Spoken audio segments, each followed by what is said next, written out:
baru pula. Lantas bagaimana pendapatmu dengan artis yang menggunakan media susuk atau memakai jasa paranormal yang konon dapat membuat orang lain terpikat dan awet muda? Uli tidak sependapat dan biarlah artis lain menggunakan media seperti itu. Mudah-mudahan itu tidak terjadi kepada saya. Saya juga nggak begitu tertarik dengan sedot lemah. Saya nggak tertarik dengan susuk. Saya juga nggak tertarik dengan pelet dan guna-guna. Memakai jasa yang gitu-gitu saya juga nggak tertarik.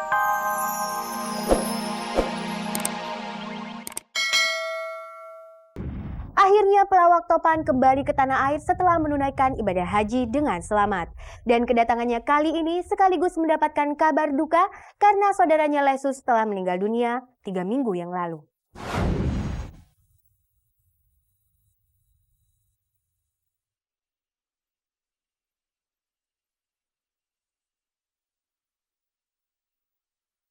Ini pertama kalinya Topan menginjakan kaki di tanah air setelah meninggalkannya nyaris sebulan yang lalu untuk menunaikan ibadah haji ke Tanah Suci Mekah. Kenikmatan yang dirasakannya sedikit demi sedikit mulai terkikis saat ia menghadapi kenyataan pahit sesampainya di tanah air. Tidak ada lagi sambutan meriah dari Lesus sang adik yang telah pergi meninggalkannya beberapa hari setelah keberangkatannya ke Tanah Suci Mekah. Hari pertama sampai hari ke-10 kayaknya kurang khusyuk karena berita meninggalnya adik saya.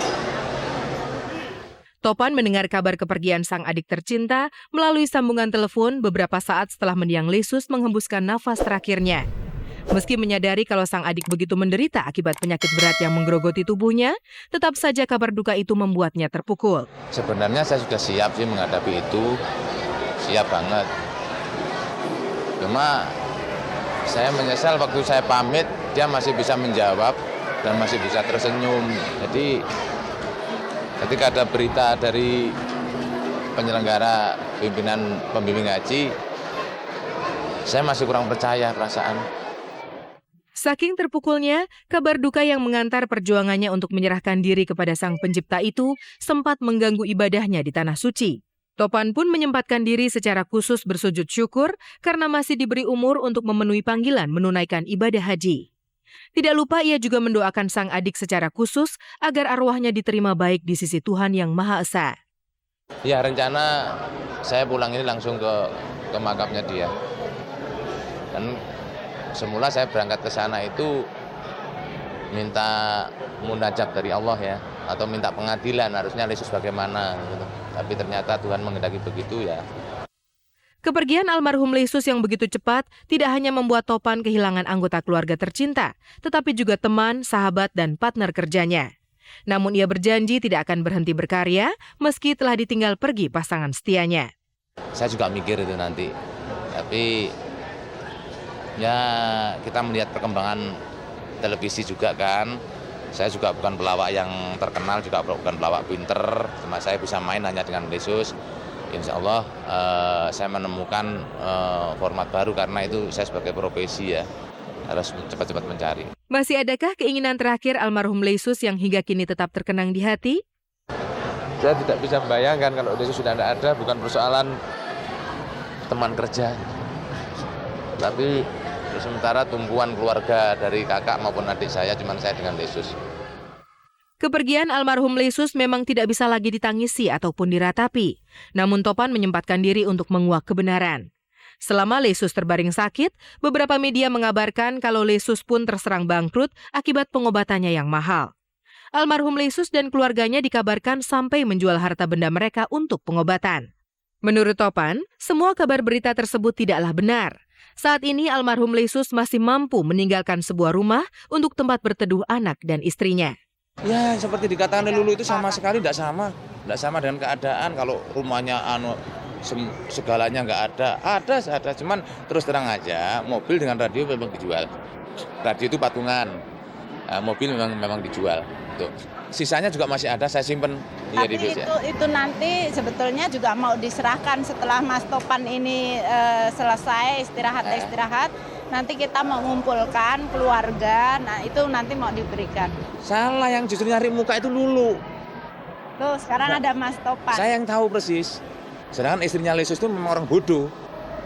dalam arti bodoh, enggak mengerti bagaimana memanage, bagaimana nggak tahu memang itu. Jadi kalau Mbak Lulu mengatakan itu, tolong Mbak Lulu tidak usah banyak ngomong.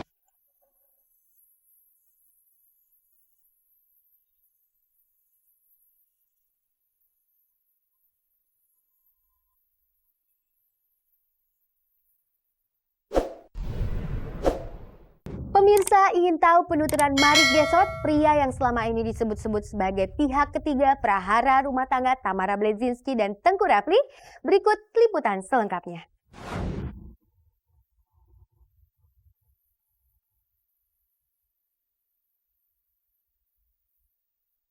Ketukan palu hakim belum juga mengakhiri kemelut rumah tangga pasangan Tamara Blazinski dengan Teuku Rafli Pasha.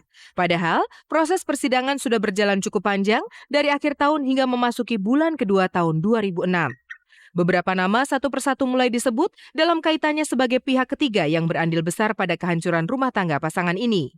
Setelah pria misterius pengusaha keturunan, Cutaris Pupu Rafli, disusul dengan Farida ibunda Tamara yang disebut sebagai kambing hitam, kini giliran pria lain bernama Marik Goisot. Dokter gigi yang juga mantan model dan bintang sinetron ini tidak luput dari limpahan tudingan yang terus berestafet dari orang satu ke orang lainnya.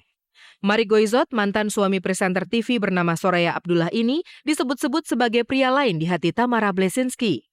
Kabarnya, hubungan Marik dan Tamara cukup serius dan keduanya pun dikabarkan seringkali terlihat menghabiskan waktu bersama di Pulau Dewata. Ditemui di tempat prakteknya akhir pekan kemarin, Marik membantah tegas kabar tersebut. Itu kayaknya salah orang gitu. Saya sih dulu juga bingung tuh. Itu sih udah pasti salah orang ya.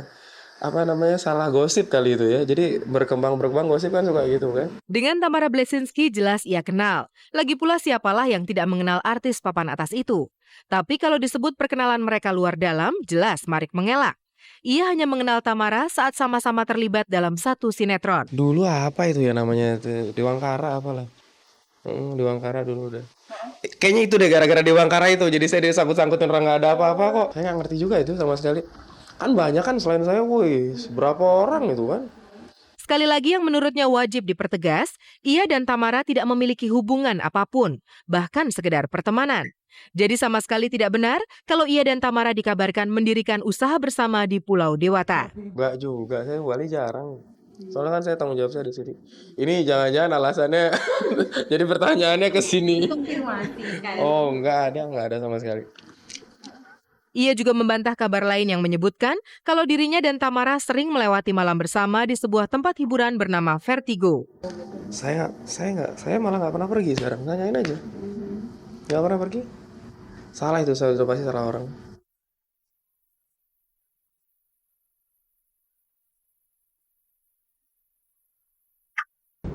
Pemirsa, Anda masih bersama Kabar-Kabari Sensasi, spesialis penyaji kabar seputar dunia artis, tokoh, dan selebriti. Dan berikut adalah kabar yang telah kami persiapkan hanya untuk Anda. For whatever reason, I feel like I've been wanting you all my life. Dunia sinetron tidak pernah sepi dari kehadiran artis pendatang baru. Mereka datang dan pergi mencoba mengadu peruntungannya di layar kaca. Dan tujuannya untuk sukses di karir dan berlimpahnya materi.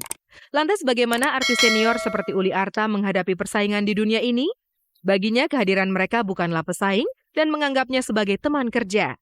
Walaupun dikatakan sebagai artis senior, namun penampilannya masih tampak awet muda, tidak kalah dengan artis pendatang baru. Artis yang telah memasuki usia 51 tahun ini menceritakan, untuk membentuk penampilannya membutuhkan waktu 1 tahun pola hidup sehat dan hasilnya baru dirasakan tahun ini. Aku merasa sekarang lebih enak, lebih sehat, lebih enak, dan saya lebih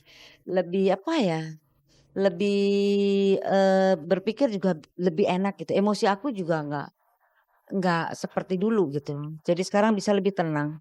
Berkat perubahan fisiknya, Uli mulai menanggalkan busana yang kegedean. Artis yang selalu dikenal lewat peran antagonis ini mulai mengeluarkan koleksi busananya dari lemari dan memberikannya kepada orang lain. Saya hibahkan kepada orang-orang yang membutuh. Ya cuman repot sedikit karena saya mesti ngumpulin koleksi baru sekarang. Dengan ukuran yang baru pula. Lantas bagaimana pendapatmu dengan artis yang menggunakan media susuk atau memakai jasa paranormal yang konon dapat membuat orang lain terpikat dan awet muda?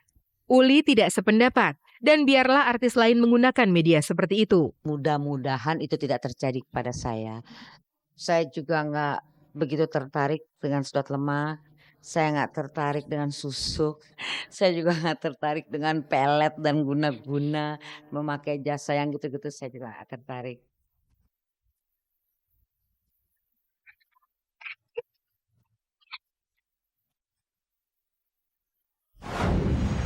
Pemirsa, tak terasa 30 menit sudah berlalu dan akhirnya kebersamaan kita berakhir sampai di sini.